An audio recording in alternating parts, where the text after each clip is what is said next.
welcome to Lorena's Labyrinth. I'm Anah Parreli, and before I get into the video today, of course it's Easter Sunday, so I want to acknowledge Easter for everybody, whatever religion or faith you are. Here in Australia, we celebrate Easter as far as public holidays go, from Good Friday through until Easter Monday, and so we don't return to work if we've got paying jobs until the Tuesday morning. So whether we are Christian or not, everybody gets an opportunity to have some time off work, which I suppose is good for a lot of people. But anyway, for everybody in the Western nations, I guess, and by that I include Australia, the UK, US and Canada, and even New Zealand, and probably even, did I mention South Africa, comes to mind. Easter's a pretty big celebration because these are primarily Christian nations, if you like, although clearly in Australia we're very diverse these days. So while Easter has these Christian traditions, if you like, or if it's founded on Christian traditions, it's become more about having a family holiday, family time together, and just enjoying each other's company, I think, for a lot of people, where there's young children involved. And of course we have the old Easter bunny and the chocolate eggs and that kind of thing. But of course not everybody has access to family. And so I want to kind of acknowledge this within this video as well, in case people are feeling isolated and alone. So for many of us, of course, in Australia, when we were young children, or with our own grandchildren, if you like, Easter has become an exciting time historically. You know, this is where we tend to have this preconceived idea that Easter is about getting up in the morning and going on an Easter egg hunt with the children. This is what we tend to do anyway. Easter Bunny comes during the night and puts eggs all around the garden, and of course in Australia this has got to be very well timed because otherwise the Easter eggs will melt. But we have this preconceived idea that it's going to be all fun, but of course the breakdown of the family unit, as we see here in Australia, and it's not always about breakdown, it's often too about distance. You know, we no longer all live in the same area or the same space, and there can be a lot of travel involved with actually catching up with family. So it becomes an opportunity, I guess, to reflect on, well, what is the meaning of Christmas? Not Christmas, of Easter. If you don't have an opportunity to be with your family like some people have, what can we make from Easter that becomes a positive for each of us? So I thought, look, let's have a bit of a look at what we're celebrating with Easter based on traditional values.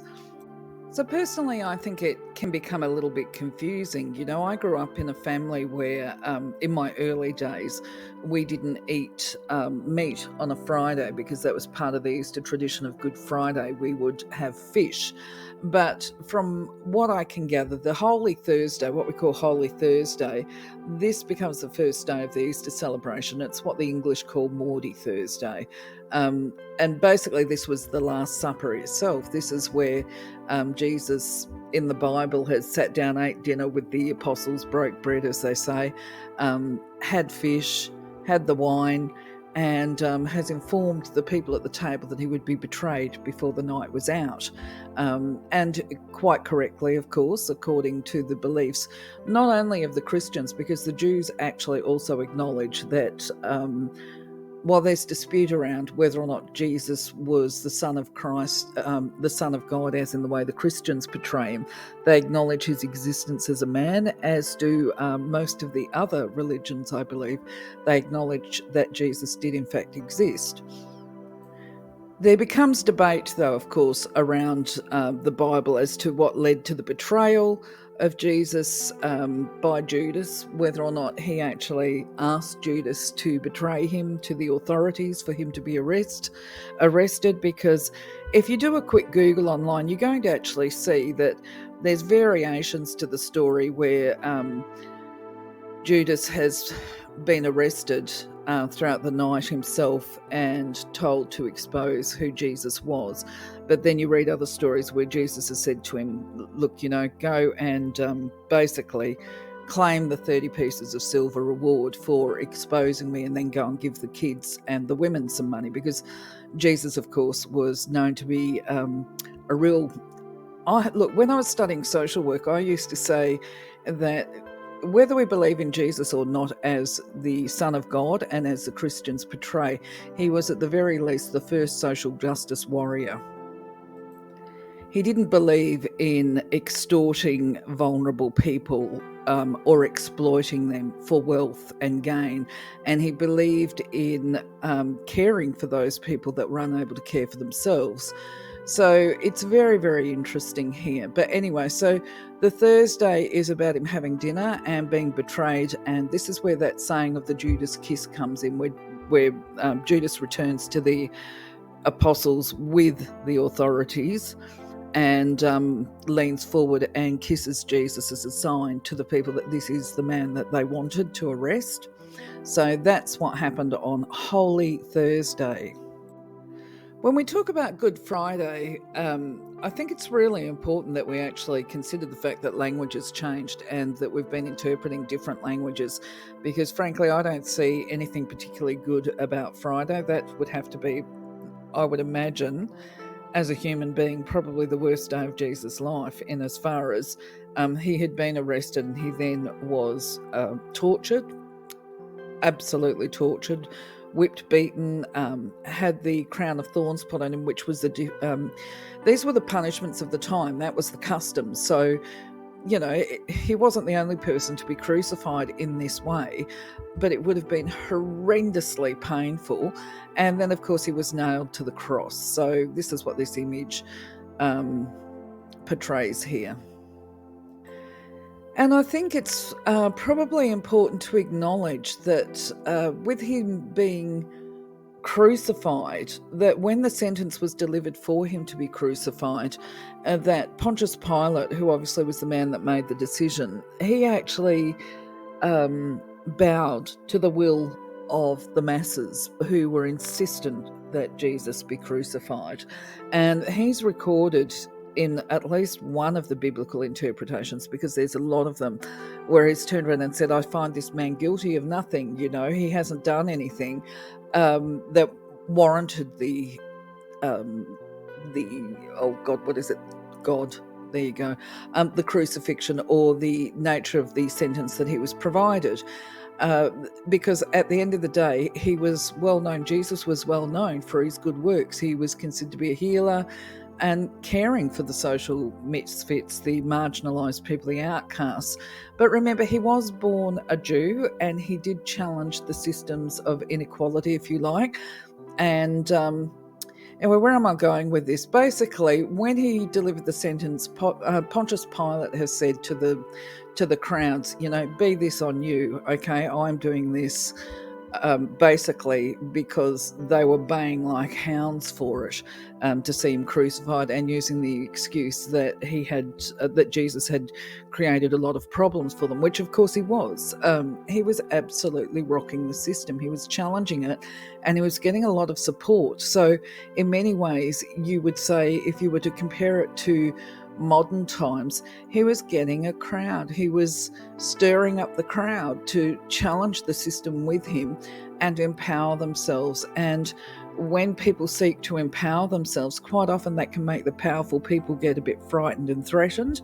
So yes, it does make sense, even by modern standards, that those in power would be intimidated by somebody such as Jesus. And then, given that Pontius Pilate was the leader at the time, he was the peak politician, if you like, you can understand that, yes, of course, he would be concerned about not doing as these powerful people wanted, because that's going to have implications on him. So, of course, it makes sense. Yeah, he did what the public wanted, so to speak. And I think we can see representations of this in these modern times. You know, we often hear, you know, it's those voices that cry the loudest are the ones that are listened to and responded to. So that's just a little bit of food for thought. But either way, Good Friday, rather than being a good fun yay day, it's more of a somber reflection about the death of a man who was a good man, who was doing good works.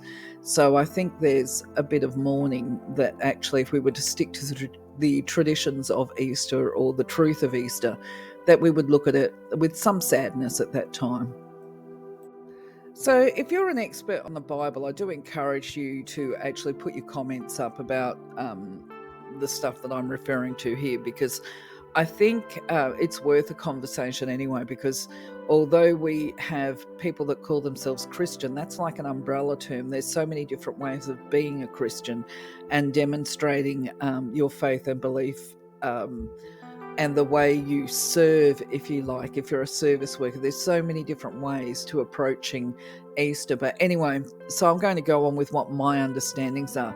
That Holy Saturday is the memorial, if you like, of the physical death. Jesus had by that stage died on the cross, and he was removed and buried in the tomb. Okay, now the issue with this is, as I understand it, is that the Saturday was the Sabbath day for the Jews. So they needed to get Jesus off the cross and in the tomb, because they didn't want to have him sitting out all day Saturday and Sunday as a corpse, of course. So for Christians, it's a time of reflection. Jesus had apparently made predictions himself, because he was a seer, that he would do a descent into Hades, okay? I think it's worth doing a bit of a Google on that, actually, because from what I understand, the Jews, and bearing in mind that Jesus was a Jew, that perhaps that's another word that had a different definition. As I understand it, the Jews don't believe in the hell of flames that the Christians do. They believe that hell is here on earth, and I invite Jewish people to tell me differently if I've got that incorrect. Now, for the Catholics, this Holy Saturday, this is more about acknowledging the death of Jesus, if you like, and this period of suffering on a spiritual level that they're referring to. So with Catholics, they will have a midnight mass on Easter Saturday to mark it as a turning point of, somber reflection to one of resurrection, which I find interesting. So let's crack on.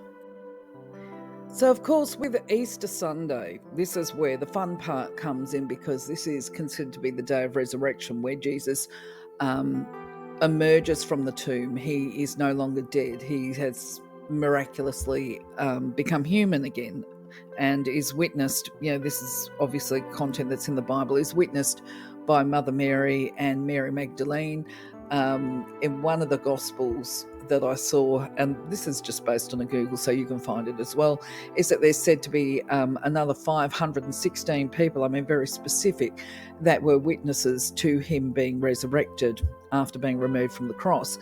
Of course, let's be real, it would be incorrect of me to not acknowledge the fact that 2,000 years after the fact, there's a lot of debate about whether he passed away on the cross or not, or whether he was sedated until the apostles could transport him away out of Israel, away from them, and whether or not he and Mary Magdalene re-established themselves. But there is a lot of information there that is very much contested. Anything that, I'm going to leave that alone, okay, because there has been positions or opinions presented that the idea of Jesus and Mary escaping Israel and going to Europe was a myth that was constructed by monarchs to validate them having their royal titles and their royal houses, that being the God-given right to rule, and that they're all supposed to have been descended from Jesus.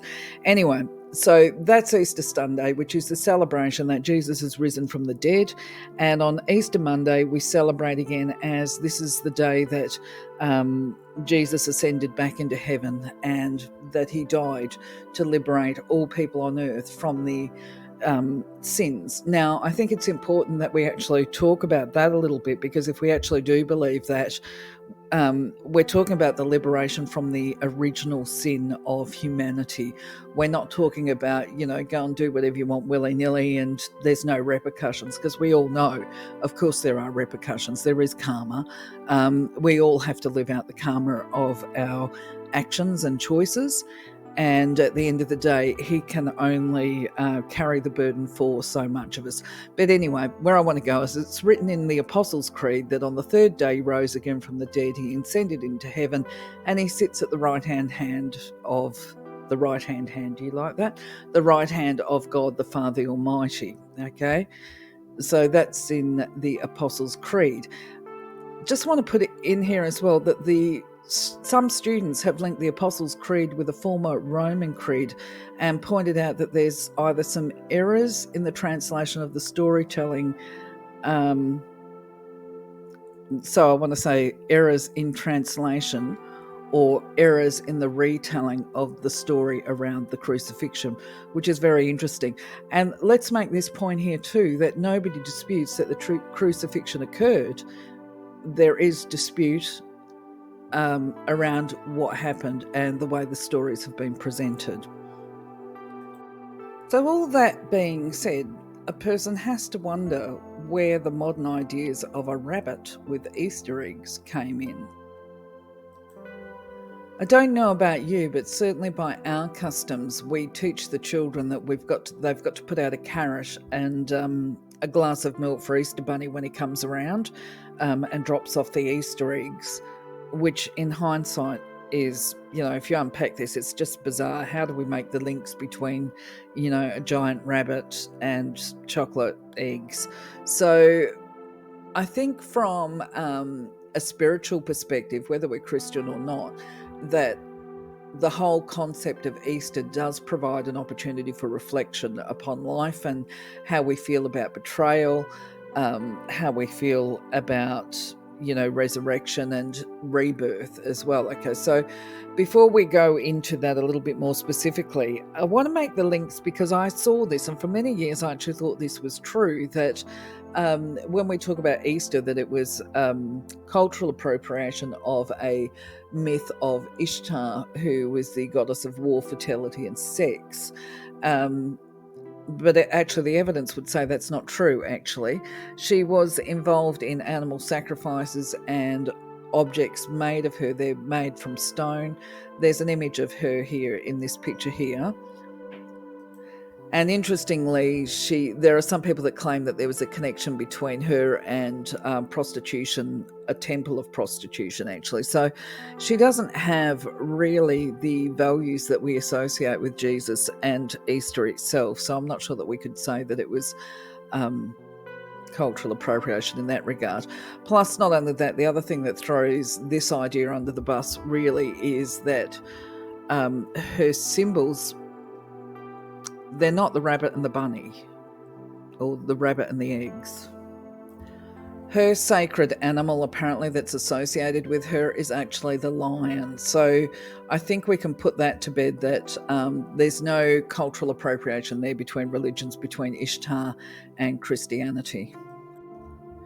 If anything, if we're talking about cultural appropriation or just traditions, if there's been an adaptation of a pagan belief or whatever, although there's no evidence to support it, it's more likely to be the goddess that's called Ostara. And this doesn't mean appropriation of a belief or a myth or whatever. It's the tradition, this practice of eggs, the gifting of eggs and the association with rabbits. And that's because basically Ostara was a Germanic goddess, and her celebration, which was associated with dawn and spring and crops and that kind of stuff, this was practiced at about the same time of the year as we celebrate Easter, if you like. So to be clear, there's no real evidence that Ostara existed. There is no images of her. There is just some stories that have been captured, but to me that doesn't mean to say that it doesn't or that it hasn't happened, because the reality is even within the modern Aboriginal people over the last centuries, they have what is called oral traditions, and all of our societies had the oral traditions, which was where they would tell the stories and sing and dance. And this is also associated with the Irish traditions as well of storytelling. Rather than writing them down in books, they used to sing the stories or tell the stories.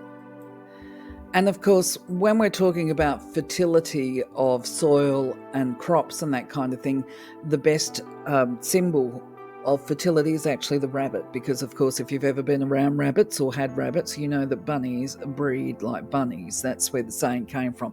So they're very symbolic of fertility. The eggs themselves, of course, that is about rebirth and resurrection. So that's another relevant factor here. And just a little bit of tidbit here is that when it comes to Easter and the dawn celebrations of Ostara, they all happen around the same time of the year, which includes the Jewish Passover. And if people aren't aware of that, my understanding of Jewish Passover is that this is a time that they celebrate liberation and freedom from slavery, because they had been enslaved as a people a number of times over the centuries. So getting back to it, if we did actually pay attention to the meaning of Easter, the rabbit and the eggs are symbolic. They're symbolic of new growth. They're symbolic of resurrection and rebirth. So, of course, wherever there is a rebirth, there has to have been a death beforehand. So there's a lot of opportunity for reflection and growth here when we talk about Easter as a weekend. So that being said, happy rebirth to you all. I hope you have a wonderful Easter and that the next year is absolutely blessed for you. Oh dear, I just saw how long this video is and I am so sorry for that. So I'm really going to crack it along and try and get faster through the next part of it rather than waffling on too much. Right, so what's new? Well, we've got a couple of things happening. Let's take a look. Oh dear, I just saw how long this video is and I am so sorry for that. So I'm really going to crack it along and try and get faster through the next part of it rather than waffling on too much. Right, so what's new? Well, we've got a couple of things happening. Let's take a look. Oh dear, I just saw how long this video is and I am so sorry for that. So I'm really going to crack it along. So my technology issues for this week haven't been just restricted to what is going on with my internet service provider. I haven't had an update with that, but the other things that have been a pain in my backside has actually been the construction and creation of videos. I've been in discussions with them because believe you me, it has been such a headache. It turns making a 10-minute video into like 5 hours. So we've been working on that. So hopefully now you will have seen the 4 videos that I've loaded on the colour playlist. These are the introductory videos to the colour content. And as of this Tuesday, we're going to have the new content going up. And if you haven't seen it yet, yes, we have put up the April numerology forecast based on personal year of 2024. And just a reminder, you can calculate your personal year by adding your month and day of birth together and then adding the year number. So, for example, if you were born on the 31st of March 2024, obviously you wouldn't be reading or listening to this video, but as an example, you would get the 31st, you add 3 plus 1 equals 4. March is the 3rd number of the year, so 4 plus 3 equals 7. And then you have 2024 is 2 plus 2 plus 4. 2024 becomes 8, so then you add 8 plus 7, day and number. Put it together, you end up with number 15. And then, of course, we reduce it down to a primary number. So for 2024, you add 1 plus 5 and it becomes the number 6. Your personal year is the number 6. And anyway, you'll be able to check it out. Of course, it's very brief. You don't get a lot of change from one month to the next when it comes to numerology. So there's been a bit happening this week, and potentially because of the techno dramas, I kind of lost my focus a little bit. I haven't been as productive as I would have liked. And in fact, to compound things, I actually did some gardening, and I don't know if I tore a muscle or if I've just strained it. It's an old injury and it's got a bit of sensitivity to it. So sometimes if I overdo it and forget about it, which I do, then I pay the price for it pain-wise since then. So it's been a bit sensitive over the last couple of days, and I'll be sending some healing energy into it. So there's been a bit happening this week, and potentially because of the techno dramas, I kind of lost my focus a little bit. I haven't been as... However, not everything, thank God I say, came to a screaming halt. I have actually managed to do some work on some videos as well as prep. The issues that I've been experiencing have been around recording the videos. So what you're going to see coming up this week is we're going away from the introductory type content that I gave you for the colour playlist. We've actually got videos going up this week where we talk specifically about colours, their messages, what they infer on a subconscious level, and what are basically the power or the energy of a white. For example, here you will be seeing the white one go up is where I'm going. This week you will also see content go up on this particular colour blue. I it's actually more of a sort of midnight shade of blue, but it's got some mixtures involved in it. Anyway, you're going to see this video going up because I've scheduled this, it's already loaded. And just a reminder, when I talk about colours, not only do I give you my understanding based on my working with energy and chakras, I also talk about observations that I've noticed when working with people, including teenage people, and looking at art therapy. So just a reminder, when we talk about colours and we make generalised content or comments like what I will often do, I make them generalised because it's not always one size fits all. There's variations to everything. And just a reminder. So anyway, I've got this content going up this week. Numerology is trucking along as usual. Just a reminder that once we hit the number 9, we're then completed the numbers on the birth chart and the implications, and then we're going to look at the arrows on the birth chart because that's really interesting. I think you'll enjoy that. Numerology is trucking along. Depending on how friendly technology is with me over the next week or two, you might see 1 or 2 videos go up on the angel playlist because I really want to give you the technique for connecting with your own guardian angel, and also because there's some other angels I want to get up sooner rather than later about working with and understanding their energy. And so anyway, yeah, that's on the radar. Hopefully, all things being well, it's going to happen. So because of the techno issues, I've had a bit of a problem this week with the art and the quotes, but that's okay. It's partly because of the technology, and it's partly in regard to the fact that I haven't been creating a lot of artwork over the last week or two, and that's largely because my attention's been focused on doing the colour playlist and some of the angel content. So there's not a lot to put on an art reel at the moment. However, I have started doing the art again. Maybe in a week's time I might have some more images for you. This week though, I just put on a couple of the newer ones. The one in the centre is not new. I don't remember if I put that one up last week, but I actually quite like that. And I actually feel that I can work with this to create something far more beautiful than what is up here already. And the other 2 images, they're new. They're ones that I created because I was looking at some angel content. So anyway, let me know what you think about them. I will be interested. So I'm going to wind this up very quickly because, hey, it's Easter Sunday, and this video, I want to keep it far less than half an hour. So I'm going to wind it up, say thank you very much for being part of my journey, part of my year. May you have the most blessed day. May the rest of the year flow beautifully for you. May you be the creator of your own destiny with positive outcomes and results. Take care, my friends. I'll catch you on the next video. Bye-bye for now.